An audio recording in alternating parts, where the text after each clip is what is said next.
स्वागत करता हूं आपका अपना channel GK by Ravi sir में। आज अपन कक्षा 12 के राजनीति विज्ञान का एक महत्वपूर्ण टॉपिक दूर ध्रुवीयता के अंत के बहुत ही महत्वपूर्ण क्वेश्चन आंसर को देखेंगे, जो आने वाले बोर्ड एग्जाम में आपके लिए बहुत ही रामबाण साबित होंगे।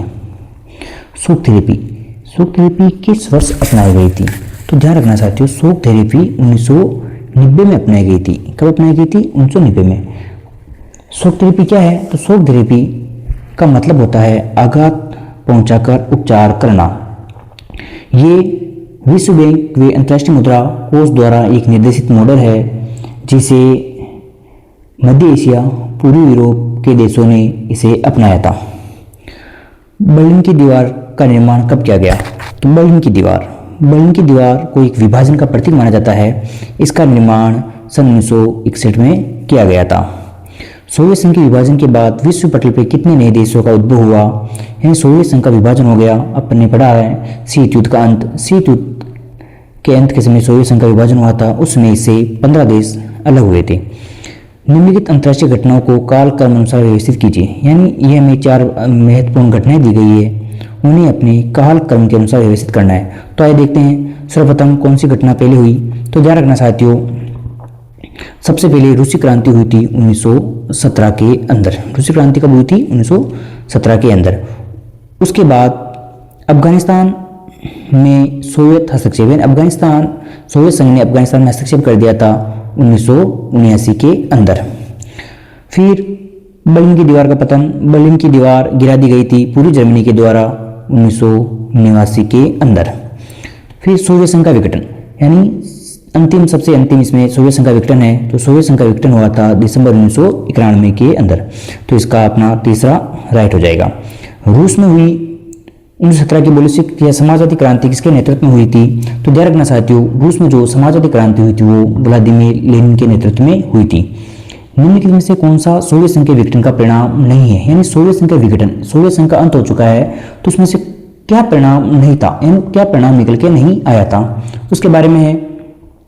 तो साथियों, जैसे संयुक्त राज्य अमेरिका व सोवियत संघ के बीच विचारधात्मक लड़ाई का अंत हुआ, तो सही बात है, सोवियत संघ का अंत हुआ, उसमें संयुक्त राज्य अमेरिका व सोवियत संघ के बीच विचारधात्मक जो लड़ाई चल रही थी, शीत युद्ध चल रहा था, उसका अंत हो चुका था। स्वतंत्र राज्यों के राष्ट्रकुल का जन्म, यानी CIS 1991, इसमें संयुक्त संघ के 15 में से 11 राज्य शामिल थे। यानी जब सोवियत संघ का विघटन हो चुका था, तो उसके 3 देशों ने, रूस, यूक्रेन और बेलारूस ने स्वतंत्र राज्यों के राष्ट्रकुल का एक गठन किया था, ताकि सोवियत संघ के जो टूटने वाले जो देश है वो आपस में एक दूसरे का सहयोग कर सके।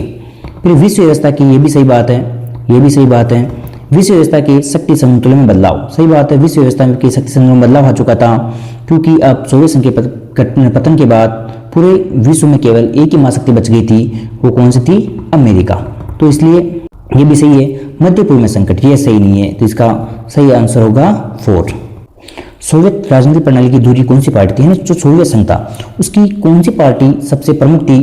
तो तुम्हें ध्यान रखना होगा साथियों, कम्युनिस्ट पार्टी। सोवियत जो राजनीतिक प्रणाली थी उसकी कम्युनिस्ट पार्टी सबसे महत्वपूर्ण पार्टी थी वहां पर, और एक ही पार्टी थी कम्युनिस्ट पार्टी।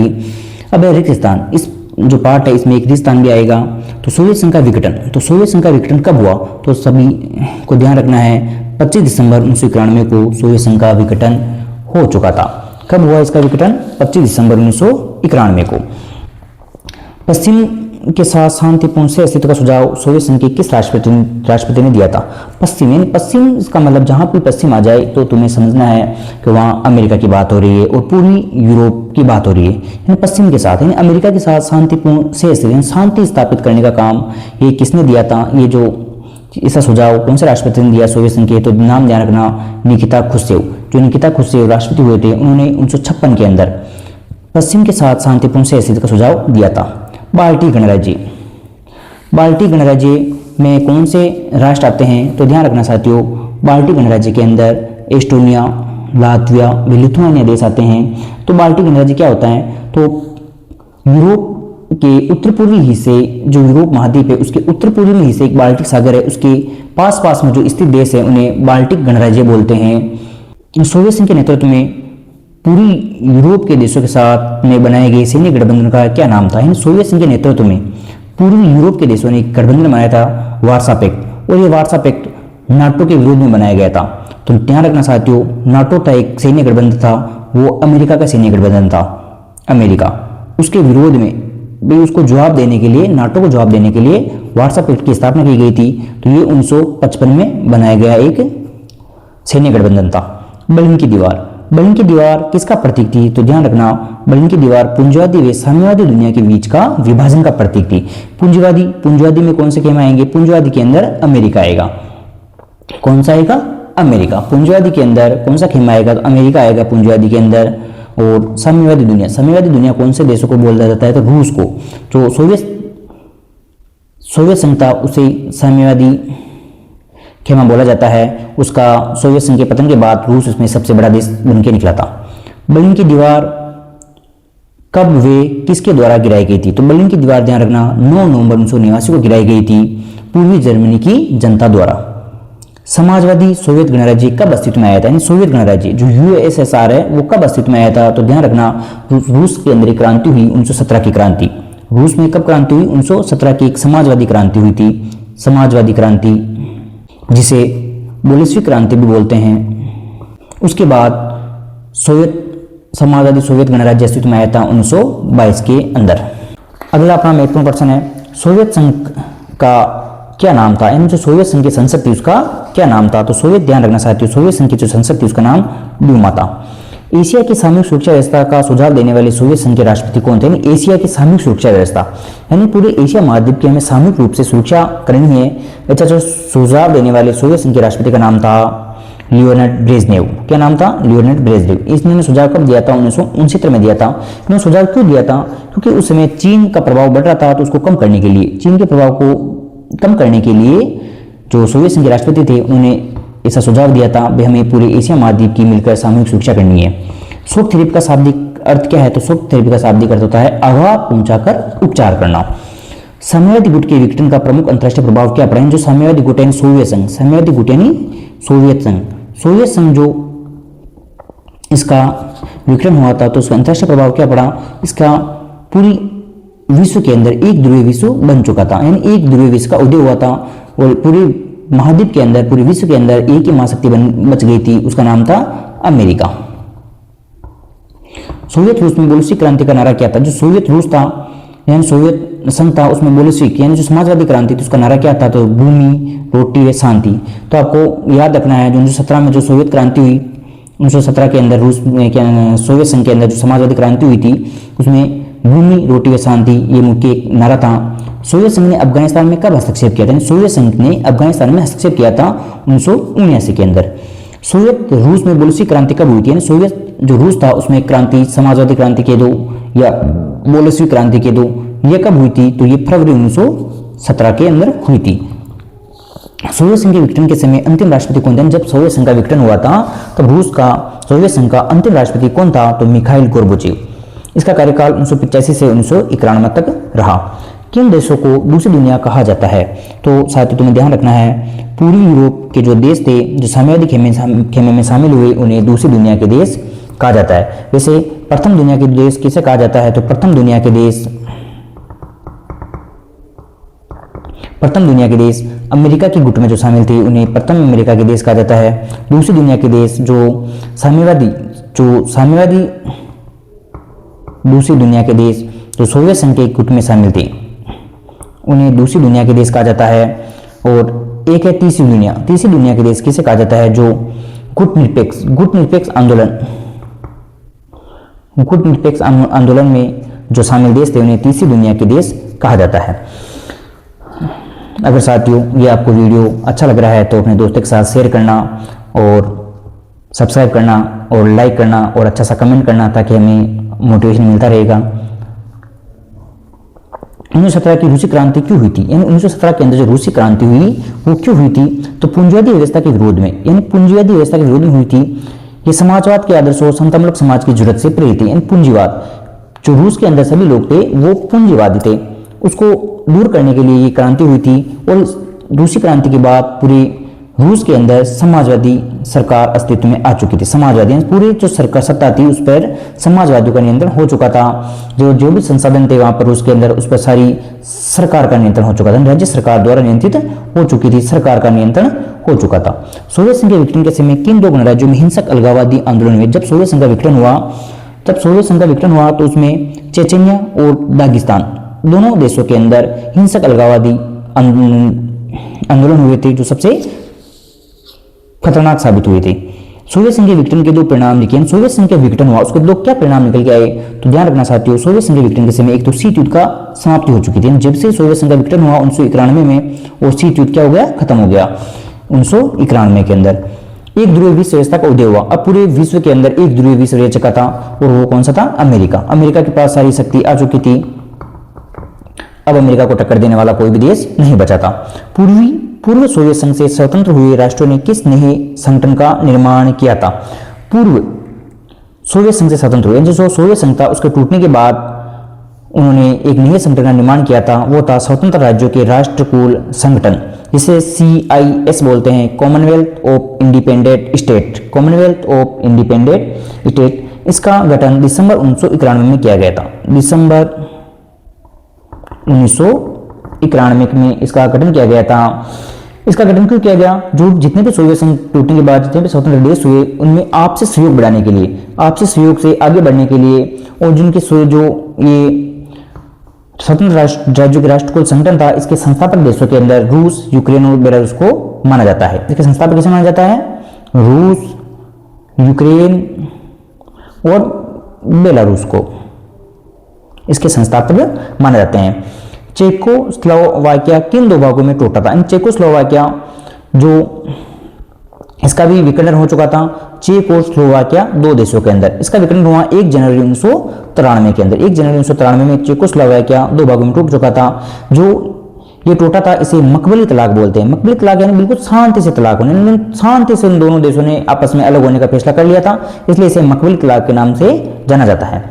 1991 में यूगोस्लाविया के टूटने से बने दो राष्ट्रों के नाम लिखे। 1991 में यूगोस्लाविया एक देश था, वो भी टूट चुका था। उसके दो देश थे, एक तो बोस्निया, एक हर्जगोविना। ऐसे बहुत सारे प्रांत बने, विशेष रूप से 4 प्रांत बने इसे। एक है बोस्निया, एक है हर्जगोविना, एक है स्लोवेनिया और एक है क्रोएशिया। तो तुम्हें कोई दो देशों के नाम ध्यान रखने हैं, बोस्निया रखो, हर्जगोविना, स्लोवेनिया और क्रोएशिया।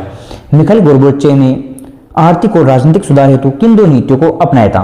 तो मिखाइल गोर्बाचेव ये सोवियत गणराज्य का अंतिम राष्ट्रपति हुआ करते थे। अंतिम राष्ट्रपति जो 1985 से लेकर 1991 तक सोवियत गणराज्य, सोवियत संघ के राष्ट्रपति थे। इन्होंने सोवियत संघ में सुधार करने के लिए दो नीतियां अपनाई थी। एक का नाम था ग्लासनोस्ट, जिसे अपन खुलापन बोलते हैं। एक था पेरेस्ट्राइका, जिसे अपन पूर्ण रचना बोलते हैं। ग्लासनोस्ट और खुलापन, ये क्या होता है ग्लासनोस्ट? तो जितने भी सरकारी कामकाज थे उसमें पारदर्शिता का खुलापन लाना। खुलापन यानी जो सरकारी कामकाज है सभी जनता के लिए खुलापन लाना।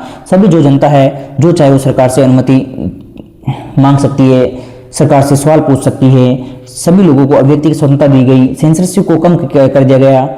और एक है पेरेस्ट्राइका। पेरेस्ट्राइका यानी पूर्ण रचना, यानी वहां की जो सरकार थी, जो सोवियत गणराज्य था, उसकी पूर्ण रचना की गई थी। इसके अंदर बाजारी अर्थव्यवस्था को विकेंद्रीकरण कर दिया गया। जो अर्थव्यवस्था थी उस पर ज्यादा पूंजीकरण पर ज्यादा जोर दिया गया। जो उसकी अर्थव्यवस्था थी उसमें उसको पुनः रचना की गई थी। औद्योगिकरण को तेज बढ़ावा देने और खेती का बलपूर्वक औद्योगिकरण को तेज बढ़ावा देने व खेती का बलपूर्वक सामूहिकरण करने वाले सोवियत संघ के राष्ट्रपति कौन थे? तो जोजेफ स्टालिन। जोजेफ स्टालिन औद्योगिकरण को तेज बढ़ावा और खेती को बलपूर्वक सामूहिक करने वाले सोवियत संघ के राष्ट्रपति हुआ करते थे। बर्लिन की दीवार कब खड़ी की गई थी? तो ध्यान रखना साथियों, बर्लिन की दीवार 1961 में खड़ी की गई थी। बर्लिन की दीवार जो एक विभाजन का प्रतीक मानी जाती थी। बर्लिन की दीवार का एक खड़ी करने का मतलब था जर्मनी को दो भागों में बांटना। जो जर्मनी देश हुआ करता था उसको दो भागों में बांटना था। एक था पूर्वी जर्मनी और एक था पश्चिमी जर्मनी। दो भागों में से पश्चिमी जर्मनी, इसे दो भागों में बांट दिया गया था, पूर्वी जर्मनी और पश्चिमी जर्मनी। जो बर्लिन की दीवार कब गिराई गई थी? तो 1991 के अंदर इसे गिरा दिया गया। जो पूर्वी जर्मनी था ये तो था यूएसएसआर के सहयोगी, यूएसएसआर का सहयोगी था। और जो पश्चिमी जर्मनी था ये अमेरिका का सहयोगी हुआ करता था। सॉरी 1991 नहीं, उसे 1989 में गिरा दिया गया। 1989 में इस दीवार को गिरा दिया गया। दिसंबर 1991 में सोवियत संघ का विघटन हुआ। यह सोवियत संघ किस वर्ष में कितने राष्ट्रों को मिलाकर बनाया गया था? तो 1922 में सोवियत संघ का गठन हुआ और ये 15 राज्यों को मिलाकर एक सोवियत संघ का निर्माण किया गया था। सोवियत संघ द्वारा बनाए गए सैन्य गठबंधन संगठन का क्या नाम था? सोवियत संघ के द्वारा सैन्य गठबंधन बनाया गया वार्सा पैक्ट, जिसे अपने बोलते हैं वार्सा संधि बोलते हैं, यह वार्सा पैक्ट के नाम से भी इसे जाना जाता है। यह वार्सा पैक्ट, इसका गठन 14 मई 1955 को किया गया था। यह जर्मनी के एक वार्सा शहर में एक संधि की गई थी, इसलिए इसका नाम वार्सा संधि बोलते हैं या वार्सा पैक्ट बोलते हैं। कहां पे की गई थी? जर्मनी के वार्सा शहर के अंदर, जो जर्मनी है वहां का एक शहर है वार्सा, वहां पर यह संधि की गई थी, इसलिए इसे वार्सा पैक्ट के नाम से जाना जाता है। 1989 में गोर्बाचोव ने घोषणा की कि वार्सा के देश अपना भविष्य स्वयं सुनिश्चित करेंगे और 1 जुलाई 1991 से को इसे समाप्त कर दिया गया। 1955 को इसे समाप्त कर दिया गया। इसका गठन क्यों किया गया? तो मैंने तुम्हें पहले बताया था, इसका गठन किया गया नाटो के विरोध करने के लिए। जो नाटो था, जो अमेरिका का एक सैन्य गठबंधन था, सैन्य संघ था नाटो, इसका विरोध करने के लिए इसका गठन किया गया था। किस पार्टी का सोवियत राज व्यवस्था पर दबदबा था? यानी सोवियत संघ की पर कौन सी पार्टी का दबदबा था? तो कम्युनिस्ट पार्टी का वहां पर दबदबा हुआ करता था। किसने 1985 में सोवियत रूस में सुधारों की शुरुआत की? सोवियत रूस के अंदर सुधार कौन लेके आया? तो मैंने तुम्हें पहले बताया था मिखाइल गोर्बाचोव, जो सोवियत संघ के अंतिम राष्ट्रपति हुआ करते थे 1985 से लगाकर 1991 तक।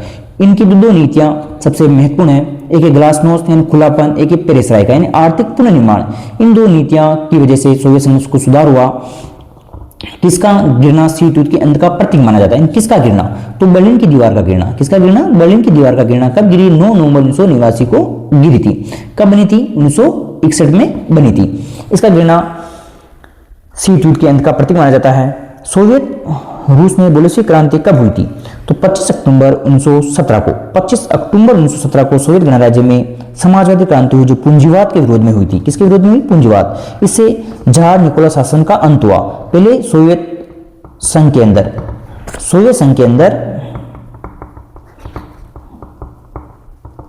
जार निकोलस सेकंड का शासन हुआ करता था। जार निकोलस सेकंड का शासन हुआ करता था। सोवियत जो क्रांति हुई उसके जार निकोलस सेकंड शासन का अंत हो चुका था।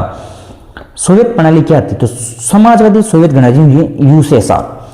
1917 में विकसित समाजवादी क्रांति जो पूंजीवादी एवं निजी संपत्ति के खिलाफ विकसित हुई उसे सोवियत प्रणाली कहा जाता है। 1930 के दशक के भयानक आतंक के लिए रूस के किस राष्ट्रपति को जिम्मेदार माना जाता है?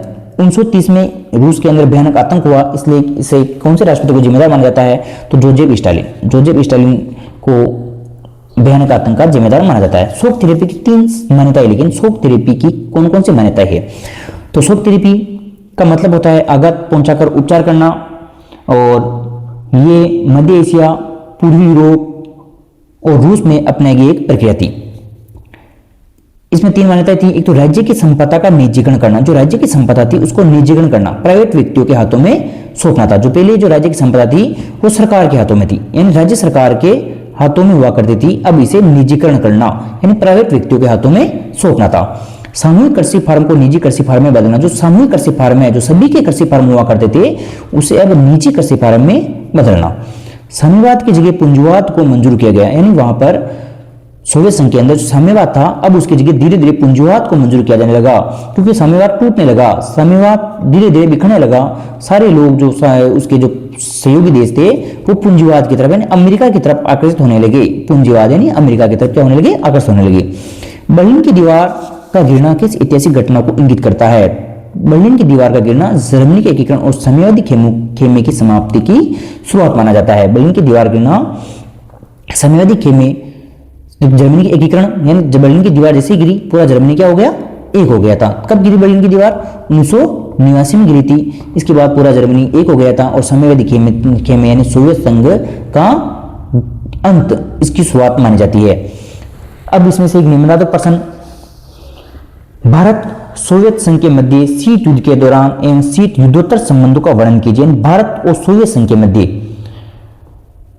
शीत युद्ध के दौरान, जो शीत युद्ध चल रहा था उसके दौरान और शीत युद्ध के बाद कैसे संबंध बने, तो शीत युद्ध के दौरान भारत और सोवियत संघ के संबंध बहुआयामी हुआ करते थे, अभी भी है। भारत और जो सोवियत संघ है उसका जो प्रतिनिधि देश करता है रूस, उसके साथ अभी भी अपने संबंध बहुत अच्छे हैं। पहले अपन बात करते हैं राजनीतिक संबंध की। सोवियत संघ ने कश्मीर मामले में संयुक्त राष्ट्र संघ ने भारत का पक्ष लिया और 1971 के भारत पाक युद्ध में रूस ने भारत का पक्ष लिया था। यानी सोवियत संघ ने, जो कश्मीर का मामला चल रहा था भारत और पाकिस्तान का बीच, कश्मीर का मामला किसके बीच चलता है, कश्मीर भारत वे पाकिस्तान के बीच कश्मीर का मामला चलता है, उसके बीच सोवियत संघ जो वो हमें हमेशा हमारी सहायता करता है। 1971 के अंदर जब युद्ध हुआ भारत और पाकिस्तान का, उसमें भी सोवियत संघ ने, उसका जो प्रतिनिधि देश था रूस ने अपना पक्ष लिया था, भारत का पक्ष। जो अमेरिका था वो पाकिस्तान की तरफ था और रूस था वो भारत की तरफ था। आर्थिक संबंध, सोवियत संघ भारत का एक अंतर्राष्ट्रीय व्यापार में सबसे बड़ा साझेदार है। जो सोवियत संघ है वो भारत का अंतर्राष्ट्रीय व्यापार के अंदर, जो अपन अंतर्राष्ट्रीय व्यापार होता है उसमें सबसे बड़ा साझेदार है। आज भी अपन सबसे ज्यादा तेल रूस से परचेज करते हैं, रूस से मंगाते हैं। इसी वजह से अमेरिका हमसे चिड़ा हुआ है और अमेरिका भारत के ऊपर टैरिफ लगाने की धमकी देता है बार बार। अमेरिका बोलता है कि अगर आप रूस से व्यापार करोगे तो मेरे से टैरिफ का सामना करना पड़ेगा, लेकिन भारत निडर होकर हमेशा रूस से तेल खरीदता आया है। क्यों? क्योंकि रूस हमेशा हमारी मदद करता था। इन्हें भारत में भिलाई, बोकारो और विशाखापट्टनम के इस्पात कारखानों में आर्थिक और तकनीकी सहायता दी थी। यानी इन जो इस्पात कारखाने थे भारत के, भिलाई, बोकारो, विशाखापट्टनम, इसको बसाने में रूस का एक महत्वपूर्ण योगदान था। सैन्य संबंध, शीत युद्ध के दौरान सोवियत संघ ने भारत को अनेक सैन्य उपकरण दिए थे। यानी जो शीत युद्ध चल रहा था उस समय और वर्तमान में भी सोवियत संघ ने और रूस ने भारत को बहुत सारे सैन्य उपकरण प्रदान किए हुए हैं। सांस्कृतिक संबंध, रूस और भारत, सोवियत संघ और भारत के बीच में सांस्कृतिक संबंध भी है। बार बार क्षमा करना, मैं यहाँ रूस नाम ले रहा हूँ, रूस का इसका मतलब तुम सोवियत संघ को ही समझना। सांस्कृतिक संबंध, भारत एवं सोवियत यहाँ के बीच सांस्कृतिक संबंध बहुत अच्छे थे। भारत की हिंदी फिल्म सोवियत संघ में लोकप्रिय थी। अनेक भारतीय लेखक एवं कलाकारों ने सोवियत संघ यात्रा की थी। यानी उसमें जो भारतीय फिल्में आया करती थी, अमिताभ बच्चन की है, वो सोवियत संघ यानी रूस में बहुत अच्छी तरह से चलती थी और बहुत लोकप्रिय थी। भारतीय लेखक हैं, कलाकार हैं, उनको सोवियत संघ की यात्रा करना बहुत पसंद था।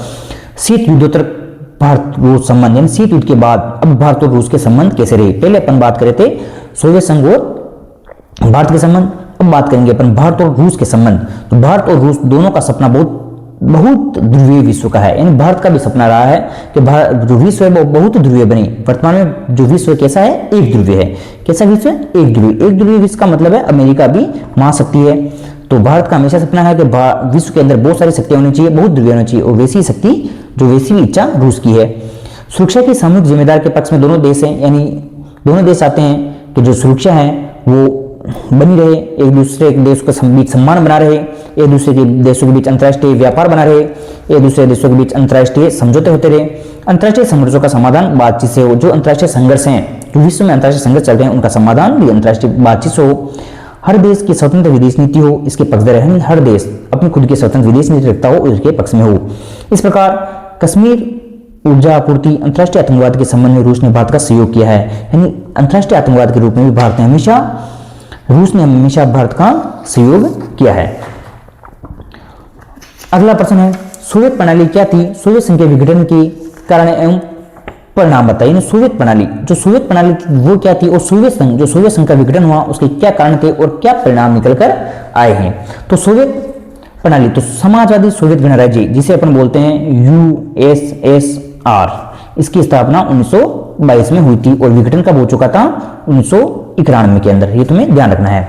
समाजवादी सोवियत गणराज्य रूस में हुई 1917 की समाजवादी क्रांति के बाद अस्तित्व में आया, जो कम्युनिस्ट पार्टी की नीतियों पर आधारित था। कौन सी पार्टी? Communist party. मैंने तुम्हें पहले बताया था वहां पर एक सबसे प्रमुख पार्टी थी, वो थी कम्युनिस्ट पार्टी।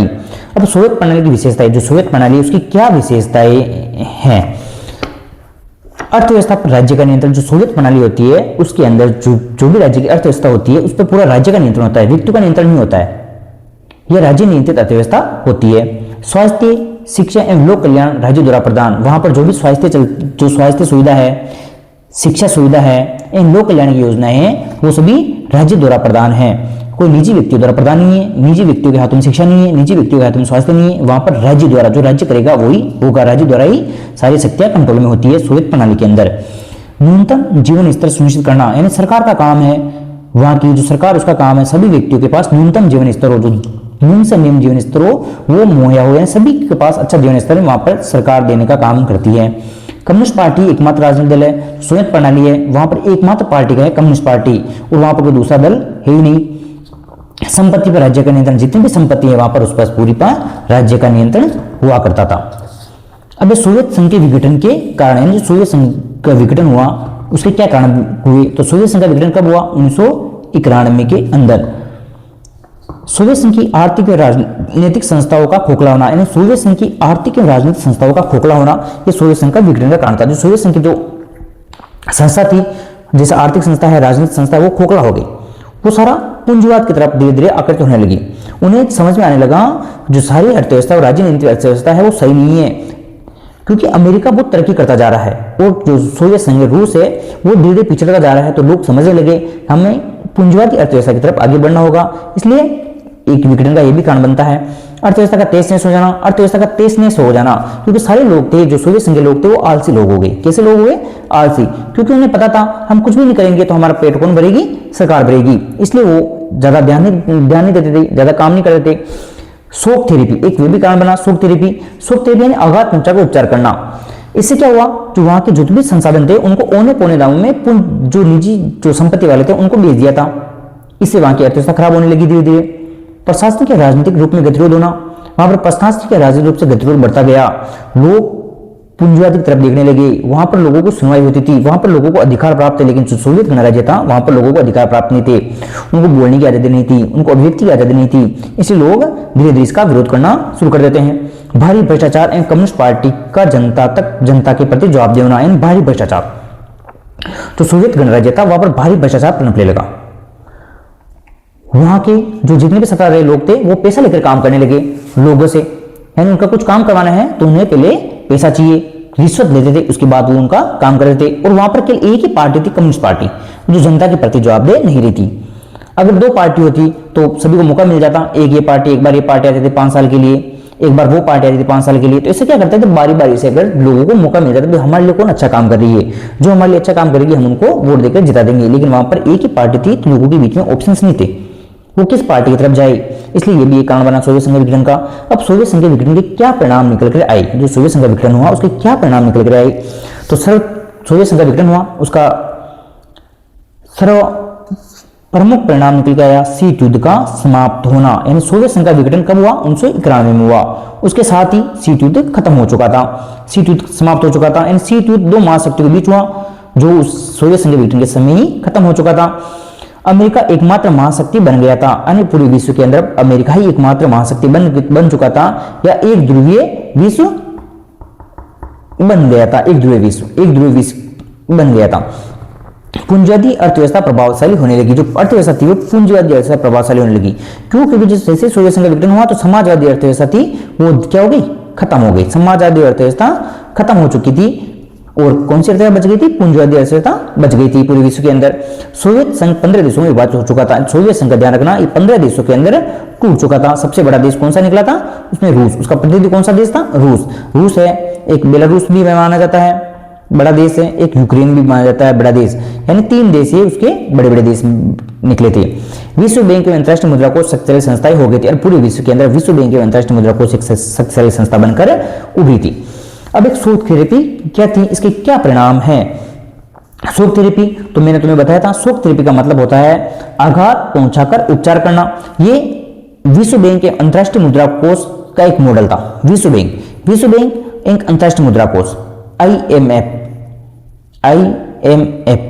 इनका एक मॉडल था जो इसे लागू किया गया था रूस, मध्य एशिया एवं पूर्वी यूरोप के देशों पर इनकी अर्थव्यवस्था को बढ़ाने के लिए। मध्य एशिया एवं पूर्वी यूरोप में पूंजीवाद को बढ़ावा देने के लिए, किसको बढ़ावा देने के लिए, पूंजीवाद, यानी अमेरिका की तरफ झुकाव करने के लिए, अमेरिका की तरफ पूंजीवाद को बढ़ावा देने के लिए इसको लगाया गया था। इसे शोक थेरेपी कहा जाता है। इसका शाब्दिक अर्थ होता है आघात पहुंचाकर उपचार करना। शोक थेरेपी की क्या परिणाम निकल के आए, शोक थेरेपी से सोवियत संघ की पूरी अर्थव्यवस्था तेज नष्ट हो चुकी थी। क्यों, क्योंकि वो पूंजीवादी की तरफ हो चुके थे। और सोवियत संघ की अर्थव्यवस्था कैसी थी, समाजवादी थी। सामूहिक खेती समाप्त हो चुकी थी, जो सामूहिक खेती करते थे वो समाप्त हो चुकी थी, क्योंकि खेती किसके हाथों में चली गई थी, निजीकरण, यानी निजी व्यक्तियों के हाथों में खेती चली गई थी, निजीकरण हो चुका था खेती का, निजी हाथों में चली गई थी। व्यापारिक ढांचा समाप्त हो चुका था, जो व्यापारिक ढांचा था वो धीरे धीरे खत्म हो चुका था। व्यापार औने पौने दामों में, जो बड़ी बड़ी कंपनियां थी उसे बहुत कम दामों में ही बेच दिया गया। समाजवादी व्यवस्था बंद हो चुकी थी। अब समाजवादी व्यवस्था थी वो कैसी हो गई थी, बंद हो चुकी थी। रूस की मुद्रा में भारी गिरावट आई थी, जिसमें महंगाई बहुत बढ़ गई थी। रूस की मुद्रा में क्या आई थी, भारी गिरावट आई थी, जिसमें महंगाई बढ़ गई थी। अब तुम्हारे लिए एक प्रश्न है, कमेंट बॉक्स में देना, रूस की मुद्रा का क्या नाम है, रूस की मुद्रा का नाम क्या है। अगर तुम्हें ये वीडियो पसंद आए तो अपने दोस्तों के साथ शेयर करना और सब्सक्राइब करना और ऐसे ही प्यार बनाए रखना। जय हिंद, जय भारत।